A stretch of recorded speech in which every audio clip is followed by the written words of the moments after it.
पंतप्रधान नरेंद्र मोदी यांनी देशवासियांना आगामी काळात इंधनाचा वापर जपून करण्याचे कळकळीचे आवाहन केल्यानंतर अनेकांना भविष्यातील आर्थिक अरिष्टाची चाहूल लागली होती। ही भीती आता खरी ठरताना दिसतेय। पेट्रोल आणि डिझेलच्या दरात दुसऱ्यांदा वाढ करण्यात आली आहे। यापूर्वी 15 मे रोजी पेट्रोलच्या दरात 3 रुपये आणि डिझेलच्या दरात 3 रुपये 11 पैशांची घसघशीत वाढ करण्यात आली होती। त्याला 4 दिवस उलटत नाहीत तोच आता पेट्रोल आणि डिझेलच्या दरात दुसऱ्यांदा वाढ झाली आहे। देशातील प्रत्येक शहरात पेट्रोल आणि डिझेलच्या दरात वेगवेगळी वाढ झाली आहे। त्यानुसार रत्नागिरीमध्ये पेट्रोलचा दर 109 रुपये 53 पैसे आणि डिझेल 96 रुपये 60 पैसे इतका पोहोचला आहे। मंगळवारी सकाळपासून हे नवे दर लागू झाले आहेत।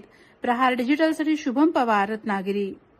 मी वसंत लक्ष्मण सनगरे, राहणार रत्नागिरी आणि आज इथं आम्ही गावाखेड्यातून येतो।